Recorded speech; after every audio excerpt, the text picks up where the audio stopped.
لكاتي زواجي شا خلقي در أكوي كسيكي چونا بداخوا أقل بتوي كسيك بناسي لكاتي هاوسەرگیریە دەرئەکەوێت ئەم ئینسانە ئینسانێکی باشە یا خراپە. سەیرم حەدیثەی پێغەمبەری خوا صلی الله عليه وسلم لە حەدیثێکی صحیح جامع صغیرە هاتووە خۆشەویستی خوا صلی الله عليه وسلم ئەم دوو ڕیوایەت ئەمە ڕیوایەتی یەکەمیانە دەفەرمێ إذا جاءكم ياخذ أتاكم من ترضون خلقه ودينه فزوجوه.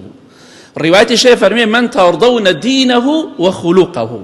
هركي صحيحة سيرك هر کەسێک هاتە داوای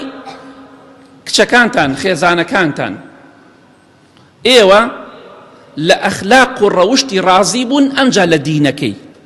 ڕیوایەتەکەی دەفەرمێت لە دین و ئەخلاقی ڕازی بن. خۆشەویستی خوا صلی الله عليه وسلم تەنها نەیفەرموو لە دینەکەی ڕازی بی ڕەوشت و ئەخلاقیشی. ئەوە زۆر گرنگە کە تۆ کەسێک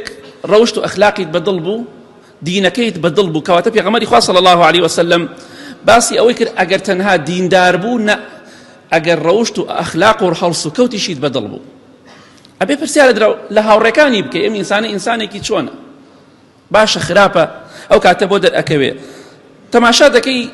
بەهۆی ئەو زەواجەوە دەرئەکەوێت کەسێکی باشە یا کەسێکی خراپە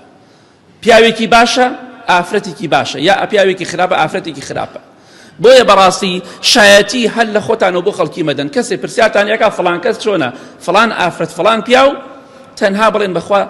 ئەوەی کە ئێمە ئیبینین ئاوایە ڕاستێکە بڵێن غەیبەتیش نییە حەدیسی لەسەرە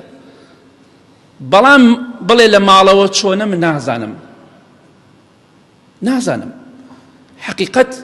شایەتی سەتاسەتی بۆ مەدە لەوانەیە وا دەرنەچی کاتی زەواج هەموو شتەکان ڕوون دەبێت و ئەم هەموو ژن و پیاوە هەمووی دەست یەکتریان ماچ کرد و خەڵک هات و خەڵک و ڕۆژ دوای گشتی زۆربەی لە یەکجیا بووە. شایەتی ناحەق مەدەن بۆ هیچ کەسێک خراپە